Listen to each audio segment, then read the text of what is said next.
چلیں آپ کے پاس احتجاج کرنے کا رائٹ نہیں ہے، لیکن as a human rights violation تو اس کے لیے آپ میڈیا یا پرنٹ میڈیا کو یوز کرنے کی آپ لوگوں کو اجازت ہوتی ہے؟ نہیں، وہ بھی نہیں ہے. ہم نے ڈسکس کیا تھا فائنینشلی کہ ہم کچھ کریں گے، تو وہ بھی ہمیں اجازت نہیں ہے کہ ہم یہاں دے سکیں. So let's talk now.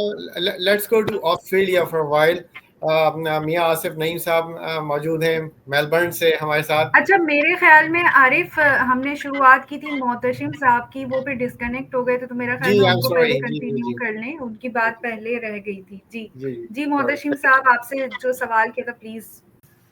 Net کا ایشو. جی آصف نعیم صاحب میں آپ کی طرف آنا چاہوں گی. Australia P T I Australia کافی بدنام ہوئی تھی جب شاہ محمود قریشی صاحب پر الزام لگا تھا اس وقت، تو کہ بڑے بڑے کام جو ہے وہ پی ٹی آئی اپنے آسٹریلیا کی جو میز ہے وہاں پر ڈیسائیڈ کر کے کرتی ہے. تو ذرا بتائیں کہ آسٹریلیا ابھی اس سچویشن میں کتنا ایکٹیو ہے پی ٹی آئی؟ جی سر.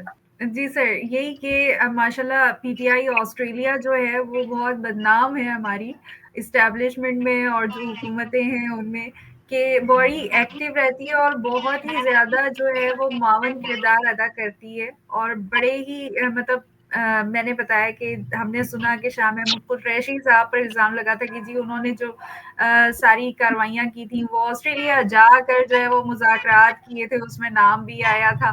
تو ابھی جو یہ اتنی سچویشن ورسٹ ہو چکی ہے پاکستان میں پی ٹی آئی کے ورکرز کے لیے، پاکستانیوں کے لیے، غریب عوام کے لیے، اور جو اب خان صاحب کی جو اسٹریٹجیز ہیں اس کے لیے آپ لوگ کیا کر رہے ہیں اور کتنے جو ہے وہ ایکٹیو ہیں پلیز. اچھا، میں آؤں گی مظہر وڑائی صاحب کی طرف، جاپان سے ہیں یہ، vice senior vice president P T I Japan. تو سر آپ بتائیے گا آپ کی شروعات سیاست میں کیسے ہوئی؟ پہلے کسی اور جماعت میں تھے یا پی ٹی آئی سے ہی سیاسی سفر شروع ہوا؟ اور ایک سوال جو آپ کے بعد میں تمام مہمانوں سے باری باری چاہوں گی کہ خان صاحب نے جس طریقے سے برہمی کا اظہار کیا اور ظاہر اعتماد جو ہے وہ لرز گیا ہے پاکستان کی جو لیڈرشپ ہے اس وقت تو پی ٹی آئی کی، تو آپ کیا سمجھتے ہیں کہ خان صاحب کو اس وقت کیسی قیادت کی ضرورت ہے؟ جی پلیز وڑائی صاحب. اچھا منیر صاحب، میں چاہوں گی کہ آپ جب بھی موقع ملے گا ہم یہ پروگرام کریں گے، آپ ضرور اس میں شرکت کیجیے گا، کیونکہ بڑا ہی مطلب یہ بھی بڑا ہی چیلنجنگ ہے آپ لوگوں کے لیے کہ ملائیشیا میں اتنا ریسٹرکٹ ہو کر آپ لوگ پی ٹی آئی کے لیے اور خان صاحب کے لیے جو کام کر رہے ہیں، جتنی بھی ایفرٹ کر رہے ہیں، وہ واقعی سلام کرنے کے مترادف ہے. تھینک یو، جزاک اللہ. Thank you ma'am. اس لیے متفق ہوں گی مظہر صاحب کہ ہم نے جو پنجاب کو پیچھے دیکھا ہے وہ صرف اس کی وجہ لیڈرشپ ہے. جو ورکرز ہیں جو گراؤنڈ پر ہیں وہ بہت زیادہ کیوریس ہیں کہ نکلیں. کل آپ سے آخری سوال ہے پروگرام کا آج کے کہ خان صاحب کو اس وقت کیسی قیادت کی ضرورت ہے، کیونکہ لیڈرشپ سے اعتماد جو ہے وہ ورکرز کا تو بہت ہی دنوں سے ہے، وہ مستقل شکایات کر رہے تھے، لیکن خان صاحب نے بھی بے اعتباری ظاہر کر دی. بشرا بی بی پہ جس طریقے سے باتیں کی گئیں، ظاہر ہے وہ بہت ہی ہمارے لیے غلط ہے، کیونکہ ہمارا ایک ماحول بدقسمتی سے ایسا معاشرہ تشکیل پا گیا ہے کہ ہم عورت کو تو عزت کے نام پر ہی اس قدر بے عزت کر دیتے ہیں کہ کہیں گنجائش بچتی نہیں ہے. تو پلیز ذرا اس پہ بات کیجیے گا. بالکل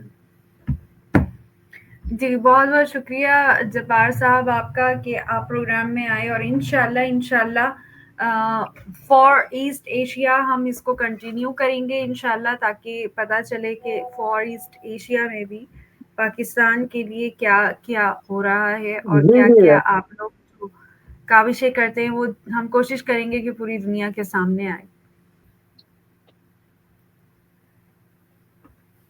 جی، تو یہ تھا ہمارا فور ایسٹ ایشیا اور آسٹریلیا کے ساتھ ایک تعارفی پروگرام تھا آج، کیونکہ پہلی دفعہ ہمارے پروگرام میں یہ کنٹریز جو ہیں پی ٹی آئی کی قیادت کے لیے اور ریپریزنٹ کرنے کے لیے شامل ہوئے تھے، تو اتنا تو ظاہر ہے ہم نے نہیں کوئی موضوع رکھا، بس ہلکی پھلکی ایک تعارف تھا کہ اب جیسے ہمارے سامنے آئے کہ ملائیشیا میں کتنی ریسٹرکشنز ہیں، مطلب انسان ایون یہ کہ خطبہ بھی اپنی مرضی سے نہیں دے سکتا، وہ بھی ان کو جو ہے وہ ملتا ہے حکومت کی طرف سے. تو ظاہر ہے یہ چیزیں آتی ہیں سامنے، ہم سمجھتے نہیں ہیں، جب ہمیں پتہ نہیں ہوتا تو ہم کہتے ہیں کہ یہ کمیونٹی کیوں اتنی خاموش ہے، یہ کمیونٹی کی طرف سے آوازیں کیوں نہیں آ رہی. جیسے مڈل ایسٹ سے جب ہم نے رابطہ کیا تھا تو پتہ چلا کہ مڈل ایسٹ میں کافی ریسٹرکشنس ہیں پی ٹی آئی کے لیے، ان کو کافی مشکلات ہیں کہ وہ میڈیا پر آ ہی نہیں سکتے. تو اسی طریقے سے جب ملاقاتیں ہوتی ہیں تو پتہ چلتا ہے اور لوگوں کے جو ہے وہ معلومات میں اضافہ ہوتا ہے، ان کو پتہ چلتا ہے کہ کہاں پہ کیا مشکلات ہیں، لیکن پھر بھی لوگ جو ہے وہ پاکستان کے لیے سوچتے ہیں، پاکستان کے لیے جتنا بھی کر سکتے ہیں وہ اپنے ادارۂ عمل میں رہتے ہوئے وہ سب کچھ کر رہے ہوتے ہیں.